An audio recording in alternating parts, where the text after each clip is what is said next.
Olá, pessoal do Álvaro Fraga, tudo bem? Bom, hoje vamos falar um pouquinho de núcleo da célula, tá? Como que é essa estrutura. E é uma aula para o segundo ano do ensino médio. Fiquem atentos, viu? Que esse assunto tem alguns detalhes importantes.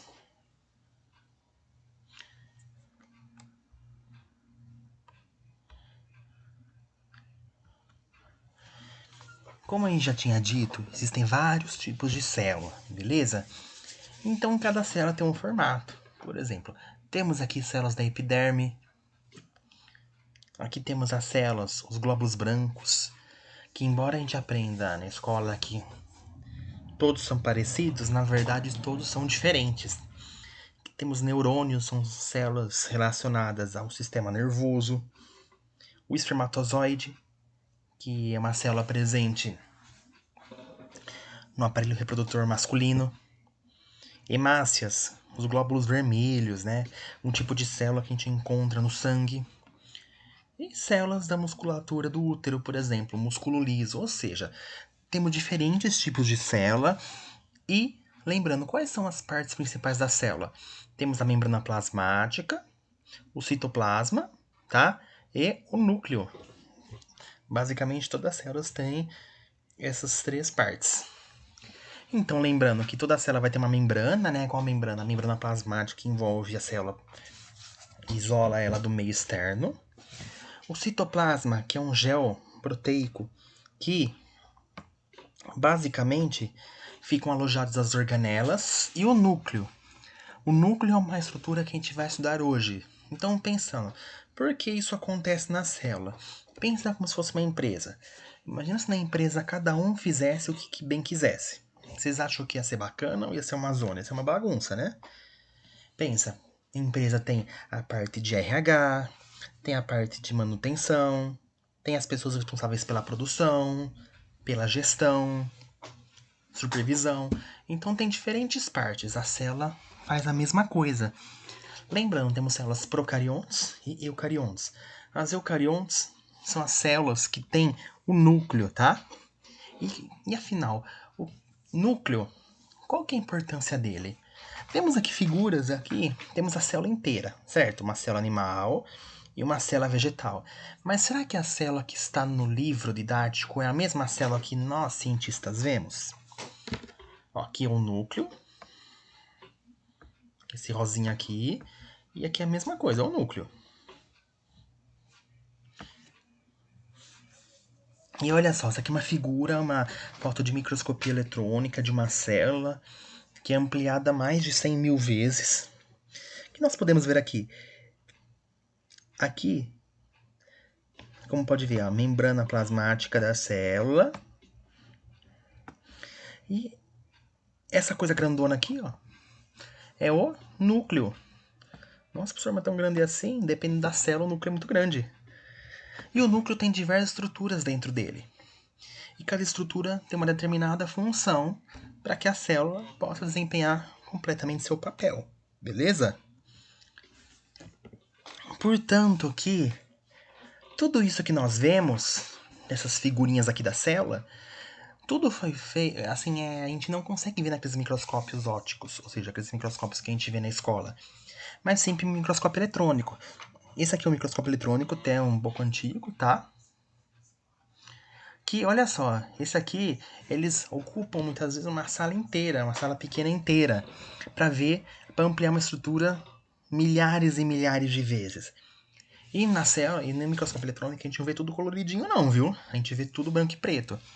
Mas por que a gente vai colorir? Para ficar mais fácil de entender, para ficar mais fácil de visualizar isso, entendeu? Aqui temos uma imagem, tá? Das células da parede gástrica, ou seja, do estômago. Então aqui nós temos células, em tudo aqui temos diferentes tipos de células, certo? Só que aqui eu não consigo ver nada delas. Agora eu vou ampliar essa região. Tá vendo essas bolinhas aqui? Isso aqui são núcleos, tá? Então isso aqui, ó, é um núcleo. Isso aqui outro é também um núcleo. E assim por diante. Então isso aqui é uma camada de células, certo? Mas, professor, e esses pontinhos roxos também são núcleos? Mas, professor, aqui é diferente daqui. Por quê? Porque são diferentes tecidos. Eles têm diferentes funções. Aqui também, ó, se você vê, ó, esse pontinho roxo aqui é o núcleo de uma célula. Mas, professor, eu não consigo ver a delimitação de uma célula com outra. Esse é o lance. No microscópio óptico, a gente não consegue ver uma diferença exata entre uma célula e outra. A gente vê o núcleo e vê a região da célula. Você vê mais ou menos. Isso aqui é ampliado de 100 até mais ou menos umas 400 vezes, esse corte aqui. Agora olha aqui uma célula, que bonitinho. Podemos ver que essa região aqui é um núcleo de uma célula. Beleza? E esses pontinhos pretos? São substâncias que a célula guarda, tá no citoplasma dela. Ou seja, vocês percebem que é a mesma coisa praticamente, mas são diferentes representações. É isso importante saber. Agora vamos ver um pouco do núcleo interfásico. Interfásico é uma fase relacionada à divisão celular, que a gente vai ver isso no segundo bimestre, ok? Bom, vamos ver. Nós temos no núcleo diversas estruturas que participam, tá? O nucleolo, cromatina, nucleoplasma e também a carioteca. A carioteca, ou também chamada de membrana nuclear ou envoltório nuclear, é toda essa membrana que está envolvendo o núcleo, ou seja, ele envolve o núcleo, ele isola o núcleo em relação à célula como um todo. Essa membrana nuclear, ela não é contínua, ou seja, ela possui pequenos poros. Para que servem esses poros? Que alguma substância que é produzida aqui no núcleo possa ir para o citoplasma, ou alguma substância produzida no citoplasma ela possa migrar para o núcleo. Também há uma certa seletividade quanto ao que entra e ao que sai.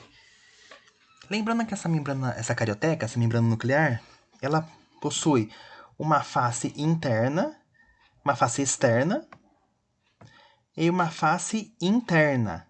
Ou seja, são duas membranas, são duas lâminas que elas estão juntas. Então eu tenho a face externa da membrana nuclear e a face interna que se juntam, ok? Lembrando que estaria aqui fora? Estaria o retículo endoplasmático rugoso, tá, pessoal? Lembra que vocês desenharam já várias vezes? Acho que a composição da membrana nuclear e do retículo endoplasmático rugoso, que tem ribossomos, é muito parecida. Olha só que interessante. Importante lembrar dos poros, tá? Bom, vamos ver outra coisa. Na célula, lembra do citoplasma? Aquele gel proteico que ficam as organelas celulares, estruturas da célula. Aqui também eu tenho nucleoplasma, que é uma substância líquida, tá? Um gel proteico, uma parte fluida líquida, em que eu encontro os componentes do núcleo. Agora também aqui nós podemos ver a cromatina. Eu acho que nunca ninguém, ou poucos de vocês hoje já ouviram falar que é cromatina. Mas eu tenho certeza que já ouviram falar nessa palavra. DNA. Já ouviram falar DNA? DNA é seu material genético, aquilo que você herda dos seus pais e que é responsável pelas suas características físicas, psicológicas e ademais. Então, tá vendo esses novelinhos aqui? Parece fio de macarrão, né? Para aqueles que têm fome, que no segundo ano quase ninguém tem fome, né? Ou até mesmo fio de fone, de ouvido. É isso, tá? É cromatina. Então, cromatina é um estado do DNA, um estado de organização do DNA. Tá desse jeito tudo desembaraçado. Olha que legal. Completamente desembaraçado. Então é importante falar que a cromatina, pensa no seu fio lá do fone do seu celular. Estica ele. Aquilo pode ser uma cromatina. Mas pensa, você vai colocar esse fio no bolso. O que pode acontecer? Pode acontecer dele ficar todo embaraçado, né? Todo embaraçado, fica até duro, né? Então aquilo também pode chamar de cromatina? Posso, só que em outro estado, beleza? Mas tudo isso é cromatina. A cromatina pode estar nessa forma, desembaraçada ou descondensada, ou posso encontrá-la na forma mais embaraçada ou condensada, nesses pontinhos amarelos. Olha que divertido. Também temos aqui, ou seja, tudo isso aqui é DNA, beleza? Agora temos aqui uma estrutura, né? Forma de ovo. Chama nucleolo. O nucleolo ele é composto de RNA. Professor, mas o que é RNA? RNA é uma substância que ela vem do DNA. Ou seja, eu tenho o DNA e a partir do DNA eu vou produzir o RNA. O RNA é a base para produzir proteína. Então, o nucleolo não tem nenhuma membrana nem nada. E o nucleolo ele é importante para quê? Ele vai estar relacionado à produção de proteínas. Então, o nucleolo possui RNA e esse RNA presente no nucleolo vai servir como base para eu produzir proteínas. Olha que interessante. Ficou claro? Então é importante lembrar nucleoplasma, carioteca, nucleolo e cromatina. Professor, posso ver o nucleolo? Lógico que pode. Se você ver aqui nessa figura aqui, tá vendo aqui? Aqui é o núcleo da célula, certo? Tá vendo esse pontinho roxo? Aqui tem outro pontinho roxo, aqui outro pontinho roxo, aqui outro pontinho roxo. Esse é o nucleolo. Ou seja, eu posso ver ele já na célula no microscópio óptico, que eu vou curar com técnicas específicas, beleza? Pessoal, olha só que coisa linda. Show de bola, né, galera? Show de bola. É isso aí. Então, lembrando, cromatina, nucleoplasma, carioteca e nucleolo. Lembrando que, olha aqui, eu tenho diferentes, então, estágios de organização da cromatina. Ela pode mudar de forma. Pensa lá no seu fone de ouvido. Eu tenho regiões que ela está desembaraçada, está tranquila, que eu chamo de eucromatina. E regiões que ela está mais condensada, pensa lá no fone no seu bolso, tudo emaranhado. Chama de heterocromatina, essas regiões aqui. Lembrando que para a célula se multiplicar, concorda que o DNA dela tem que também se multiplicar? Só que nesse jeito ela não consegue se multiplicar. Então como que eu tenho que fazer? Eu tenho que condensar esse DNA. Eu tenho que deixar ele mais denso. Como que eu faço isso? Pensa nesse DNA como um fio de um fone de ouvido. Ele vai começar a dar nó nele mesmo, ele vai começar a se condensar, assumindo uma forma que nós chamamos de cromossomo. Aí vem aquela dúvida: o que é, professor, qual a diferença entre cromossomo e cromatina? Cromatina ainda é o estágio mais descondensado.